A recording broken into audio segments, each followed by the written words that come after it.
Hello guys, welcome back to our YouTube channel. That name is Webtaker Official. So today I will discuss about a new topic that is umbilical cord. So let's start the video. इस video के अंदर अपन पढ़ेंगे umbilical cord और axial skeleton की formation. ठीक है, जैसे last video के अंदर अपन ने देखा था कि प्लेसेंटा की फॉर्मेशन देखी थी। ठीक है, अब देखते हैं अम्बेलिकल कोड क्या है।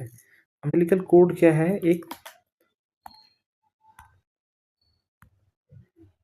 थिक कोड लाइक स्ट्रक्चर है, एक्सटेंड करता है centre of abdominal wall of the foetus. Foetus के जो एब्डोमिनल वॉल के सेंटर से to the centre of the foetal surface of the placenta. देखो इस स्ट्रक्चर से अपन इसको समझते हैं। जैसे ये क्या है? Umbilical code. ये येलो कलर का एक स्ट्रक्चर था जो येलोइश पेन से है। येलोइश पेन से ये क्या था? एमनियोटिक फ्लूइड था जिसके अंदर एमनियोटिक कैविटी थी। ठीक है, इसके बीच का जो स्ट्रक्चर है जिसके अंदर क्या है? योक सैक आ गया, एलेंटोइक कोड आ गई। ये सारा स्ट्रक्चर किसके अंदर है? एलिकल कोड के अंदर। ठीक है, तो क्या था ये? एक थी कोड लाइक स्ट्रक्चर था जो एक्सटेंड करता centre of abdominal wall of the foetus, जैसे देखा, to the centre of the foetal surface of the placenta. क्या है कि जो सेंटर है एब्डोमिनल वॉल ऑफ फिटस, मतलब कि जो फिटस की एब्डोमिनल वॉल का जो सेंटर है उससे जोड़ता है। किससे जोड़ता है? जो सेंटर है फिटल सरफेस ऑफ प्लेसेंटा। मतलब क्या है कि जो प्लेसेंटा का जो फिटल सरफेस है उसको एब्डोमिनल सरफेस से जोड़ता है। इसके अंदर कौन कौन से स्ट्रक्चर मिलते हैं? दो अम्बेलिकल आर्टरीज मिलती हैं, एक अम्बेलिकल वेन मिलती है, डक्ट ऑफ योक सैक है जैसे स्ट्रक्चर में देखा, distal part of the allantoic diverticulum. ठीक है, ये सारा स्ट्रक्चर इसके अंदर मिलता है। ये क्या थी? Umbilical code. अब इसके बाद देखते हैं यहाँ पे एक्सियल स्केलेटन की फॉर्मेशन। जो एक्सियल स्केलेटन है इसके अंदर कौन कौन से स्ट्रक्चर आते हैं वो क्या है? ये रिब्स, वर्टिबल कॉलम, स्टर्नम और स्कल। वर्टिबल कॉलम के बारे में जैसे अपन ने देखा था लास्ट वीडियो के अंदर या स्टार्टिंग की कुछ वीडियो के अंदर कि जैसे ये क्या बन गया था, एक ये था एमनियोटिक कैविटी। नीचे क्या स्ट्रक्चर था? नीचे था योक सैक। और बीच के अंदर अपन ने क्या देखा था कि मेसोड्रम रहता है जो क्या करता है? इस तरह से टूटता है।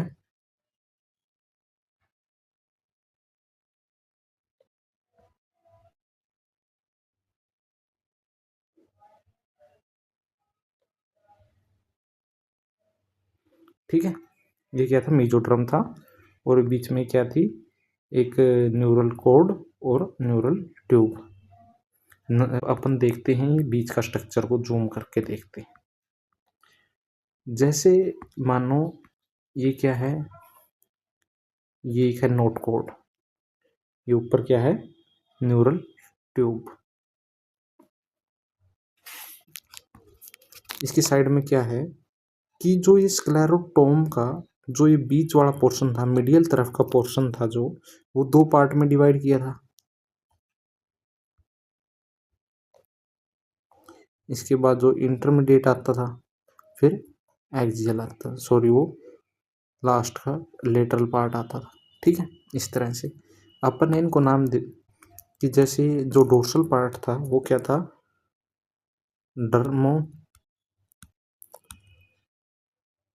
डर्मोमायोटोन था।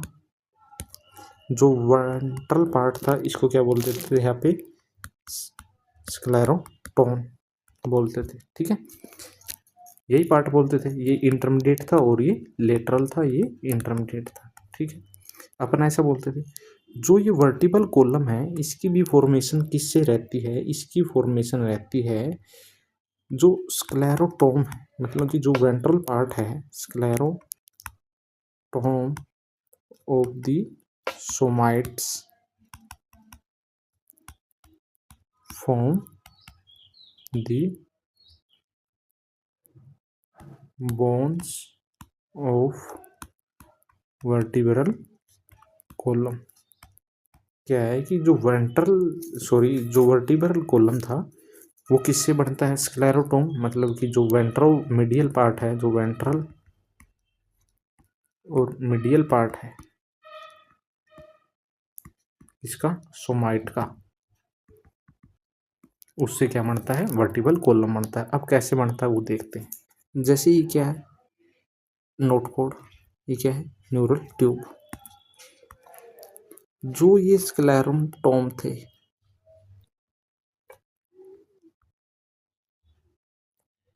जो ये पार्ट था, ये क्या करता है? इसके मीडियल और वेंट्रल मीडियल साइड में आता है इस नोट कोड। इस नोट कोड आने के बाद इसको क्या कर देता है? यहाँ से इसको कवर करता जाता है। ठीक है, इस तरह से कवर करने के बाद कैसा स्ट्रक्चर बना लेते हैं? ये एक ऐसा, ठीक है, इसके बीच में क्या रहती है? Note code. ये क्या है? नोट कोड है, जो ब्लैक पेन से क्या है? Note code. ये क्या है? ये है स्क्लेरोटोम।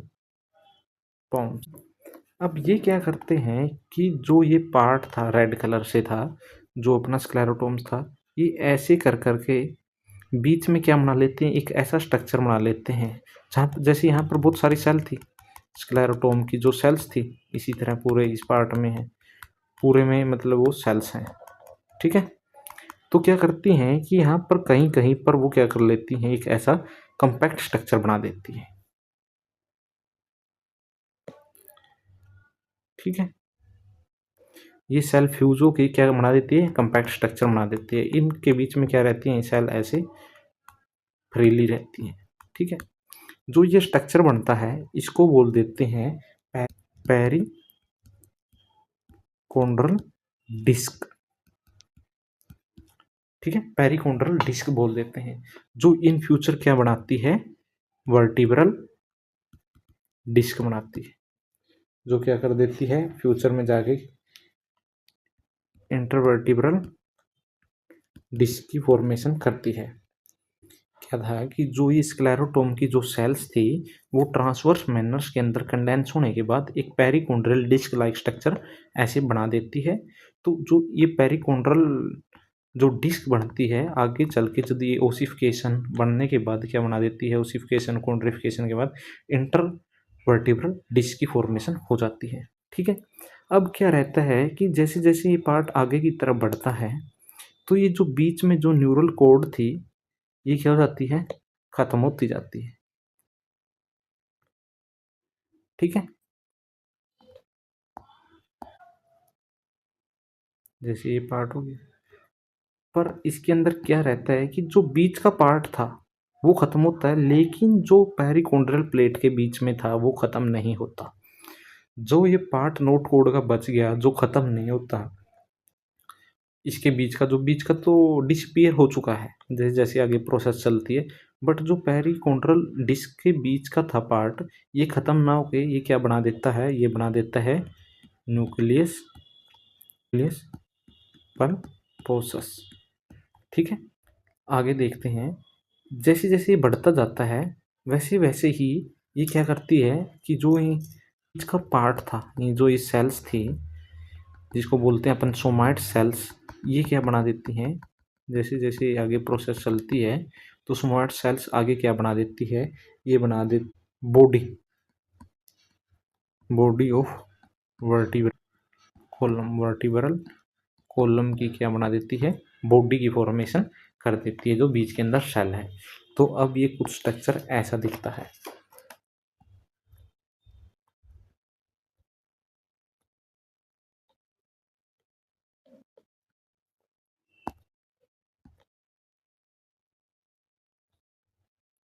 इंटरवर्टिब्रल डिस्क,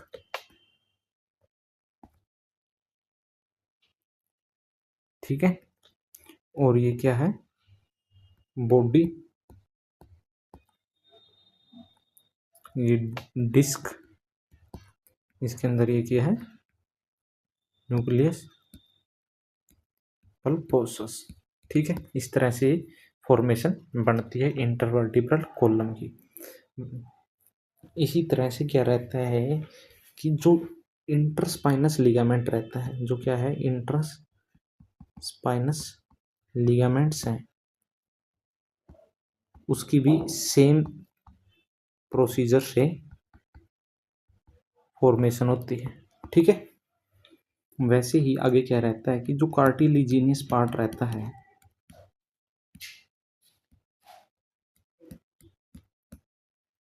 जो वर्टिब्री है, जो कार्टिलिजिनियस वर्टिब्री है, वो भी क्या हो जाती है, बिकम हो जाती है ossified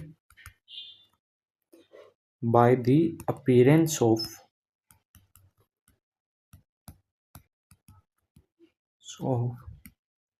three primary and some secondary ossification centres. मतलब क्या है कि जो ये पार्ट था, ये पहले कार्टिलिजिनियस था, तो फिर ओसिफिकेशन होने के बाद किसकी, तीन प्राइमरी और कुछ सेकेंडरी जो ओसिफिकेशन सेंटर क्या होते हैं, कि जहाँ से ओसिफिकेशन मतलब कि बोन फॉर्मेशन प्रोसेस स्टार्ट होती है, बोन फॉर्मेशन प्रोसेस स्टार्ट होती है, उन सेंटरों को क्या बोल देते हैं, ओसिफिकेशन सेंटर। उन्हीं सेंटरों को क्या बोल देते हैं, ओसिफिकेशन सेंटर बोलते हैं। ठीक है, अब अपन देखते हैं आगे रिब्स की फॉर्मेशन।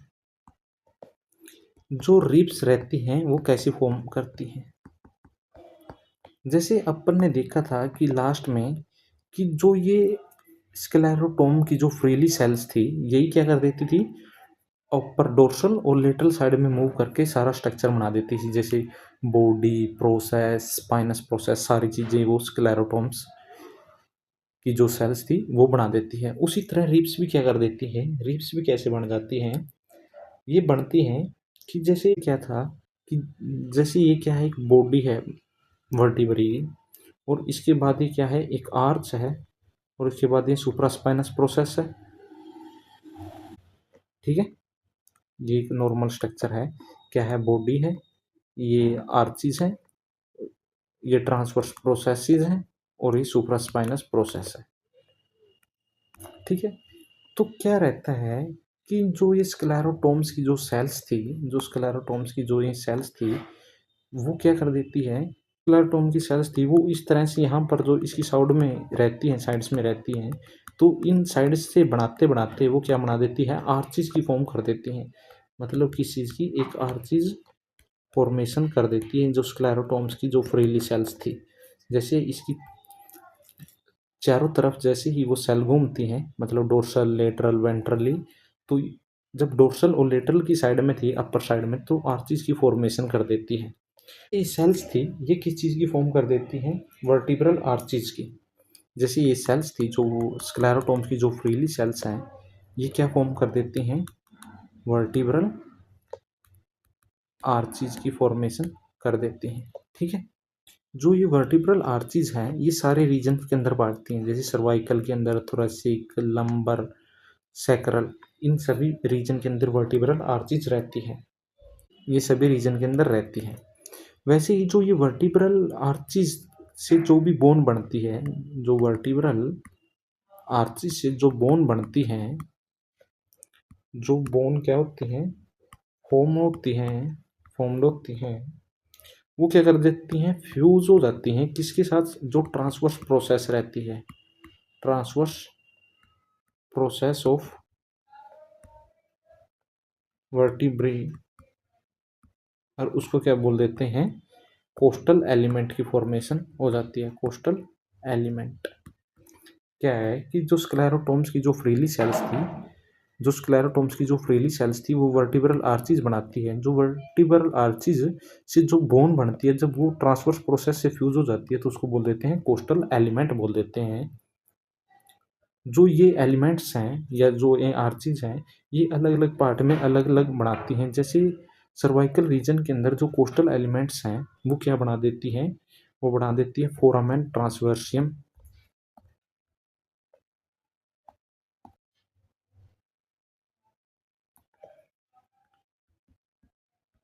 फोरामेना ट्रांसवर्सियम लंबर पार्ट के अंदर क्या बना देती है, ट्रांसवर्स प्रोसेसिस। सैक्रल के अंदर क्या बना देती हैं, विंग्स ऑफ सैक्रम। थोरेसिक के अंदर क्या बना देती हैं, रिब्स। ठीक है, तो अपन कह सकते हैं यहाँ पर जो रिब्स हैं वो फॉर्म होती हैं किससे, फ्रॉम दी कॉन्ड्रिफिकेशन, मतलब कि कार्टिलेज का बनना ऑफ कोस्टल एलिमेंट्स। ठीक है, जैसे जैसे मानो जैसे अपन देखते हैं कि यह न्यूरल कोड है, ये सुप्रास्पाइनस प्रोसेस है, ये बॉडी है। तो यहाँ से क्या होती है कि वो सेल इस तरह से बना के स्ट्रक्चर इस तरह से नीचे की तरफ जाते हैं और रिब की फॉर्मेशन कर देती हैं। क्या हो गया, रिब। ठीक है, ठीक है। अब इसके बाद अपन देखते हैं नेक्स्ट स्ट्रक्चर, स्टर्नम। रिब्स के अंदर आपने देखा कि जो स्क्लेरोटोम्स की जो फ्रीली सेल्स थी वो वर्टिब्रल आर्चिस की फॉर्म कर देती है। जब वर्टिब्रल आर्चिस जब फ्यूज हो जाती हैं ट्रांसवर्स प्रोसेस के साथ तो क्या बना देती हैं, कोस्टल एलिमेंट का फॉर्मेशन कर देती हैं। कोस्टल एलिमेंट मानो या वर्टिब्रल आर्चिस मानो तो अलग अलग रीजन में अलग अलग स्ट्रक्चर की फॉर्मेशन करते हैं। जो रिब्स है वो फॉर्म किसी होती है, कोस्टल एलिमेंट से फॉर्म होती है। इवन जो थोरेसिक रीजन के अंदर जो कोस्टल एलिमेंट्स रहते हैं, जो ये कोस्टल एलिमेंट्स थे थोरेसिक रीजन के अंदर, जो कोस्टल एलिमेंट्स थे थोरेसिक रीजन के अंदर, ये किस चीज़ की फॉर्मेशन कर देते हैं, कोस्टल आर्च की फॉर्मेशन कर देते हैं, कॉन्ड्रिफिकेशन वगैरह बढ़ाती है करके रिब्स की फॉर्मेशन कर देते हैं। स्टर्नम, स्टर्नम क्या करता है, स्टर्नम बनता है कि जो 7 to 8 जो कोस्टल आर्च है ऑफ रिब्स की, वो क्या कर देती है, फ्यूज हो जाती है टू फॉर्म, बनाती हैं एक कार्टिलेजिनस स्टर्नल प्लेट।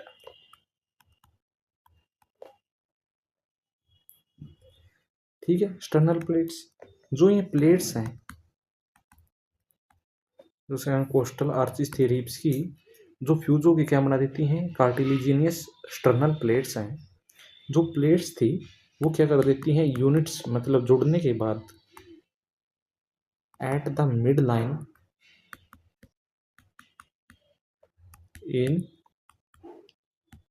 क्रेनियो कोडल डायरेक्शन। ठीक है, कि जो रिब्स थी, जैसे एक रिब्स, दो रिब्स, तीन रिब्स, सब ने अपने अपने क्या बनाई, एक प्लेट की फॉर्मेशन कराई। जब एक प्लेट्स फॉर्मेशन के बाद जब यूनिट हुई, मतलब कि फ्यूजन होने के बाद क्या स्ट्रक्चर बना दिया, एक स्टर्नम का स्ट्रक्चर बना दिया। जैसे जो क्रेनियल पार्ट था, फ्यूज होने के बाद जो क्रेनियल पार्ट है उसको क्या बोल देते हैं, मेन्यूबेरियम। जो कोडल पार्ट है ये क्या बना देता है आगे जाके, सिफोइड कैविटी, सॉरी सिफोइड प्रोसेस, जो कार्टिलेजिनस स्ट्रक्चर रहता है। सो अब डिस्कस करते हैं अपन स्कल के बारे में। होता है स्कल की जो फॉर्मेशन है, अब डिस्कस करते हैं अपन स्कल के बारे में। जो स्कल है वो बनता है mesenchymal tissue of developing brain. जैसे क्या है, जैसे एक न्यूरल कैनाल थी, तो जैसे ये डेवलप करती है आगे चल के गैस्ट्रेशन के दौरान, तो उसी की जो मेसेनकाइमल सेल्स थी वो हेल्प करती है डेवलपिंग ब्रेन में। और mesodermal derivative of the brachial arches, इसके बारे में जो ब्रैचियल आर्चिज हैं इसके बारे में अपन आगे किसी वीडियो में पढ़ेंगे, बट यहाँ के लिए आप ये समझ सकते हो कि जो ब्रैचियल आर्चिज होती है ये क्या होती है, एम्ब्रोलॉजिकली मेसोडर्मल कोर स्ट्रक्चर है in the head and neck region के अंदर, जो कवर्ड रहता है एक्टोड्रम लाइंड बाय एंडोड्रम। मतलब क्या है कि ये एक ऐसे स्ट्रक्चर बनते हैं दोनों तरफ। इसके बारे में मेन आप पे आगे पढ़ेंगे। बीच में क्या रहता है, मेसोड्रम, आउटर साइड और अंदर साइड एंडोड्रम। ठीक है, इस तरह से ये क्या रहती है, ब्रैचियल आर्चिज रहती है। जैसे ये फ्रेंजियल रीजन की, फिर नीचे रीजन, इस तरह से अलग अलग रीजन की ये आर्चिज रहती है। ठीक है, तो जो बेस ऑफ स्कल, तो आप इसको याद कर लेना, जो बेस ऑफ स्कल है इसको बोल देते हैं ओसिपिटल रीजन। वो बनता है स्क्लेरोटोम्स और ओसिपिटल सोमाइट्स। सोमाइट्स तो वही रहती है जैसे अपन ने स्ट्रक्चर देखा था मेसोड्रम का, ड्रमोमायोटोम्स और स्क्लेरोटोम, मतलब कि इसी से क्या बनती है, ओसिपिटल सोमाइट्स बनती है, जो क्या बनाती है, बेस ऑफ स्कल। आगे चलते हैं टेम्पोरल रीजन, जो साइड का रीजन रहता है ब्रेन स्कल का, उसको कौन बनाता है, mesenchyme around the otic vesicle, मतलब जो ईयर के पास का जो मीजनकाइम है वो क्या बनाता है, टेम्पोरल रीजन बनाता है। ठीक है, आगे चलते हैं मैक्सिलरी और मैंडिबुलर प्रोसेस, मतलब कि जो ये आगे का पार्ट रहता है, जो स्कल का आगे का पार्ट है प्रीमैक्सिला, और नीचे क्या है, मैंडिबुलर, जो रीजन बनाते हैं वो कौन बनाता है, फर्स्ट ब्रांचियल आर्च बनाती है इसको। आगे चलते हैं सिफेनोइड बोन। सिफेनोइड बोन दो प्रकार के टिश्यू से बनती है, उसको देखते हैं। पोस्टीरियर पार्ट बनता है पोलर कार्टिल से, जबकि विंग बनती है एलिसिफेनोइड से। एक पेयर रहता है कार्टिलेजिनियस एलिमेंट्स का। ये आपको क्रीबिफॉर्म प्लेट है, जो क्रीबिफॉर्म प्लेट है थिमोइड बोन की, वो बनती है कार्टिलेजिनियस प्लेट से, जिसको बोल देते हैं ट्रेबिकुलेट क्रैनी। जो पेराइटल और फ्रंटल बोल बनती है mesenchymal surrounding the developing brain. मतलब क्या हुआ कि जो सराउंडिंग द, मतलब कि मेसोड्रम डेरिवेटिव्स है। ठीक है, मेसोड्रम से डेरिवेटिव है, ये आप याद कर लेना। ठीक है, इस वीडियो के अंदर अपन इतना ही डिस्कस करेंगे। इससे अगली वीडियो के अंदर अपन एक नया सिस्टम को लेके आएंगे, उसको स्टडी करेंगे। So if you like this video, you should subscribe our channel and share also. So thank you guys.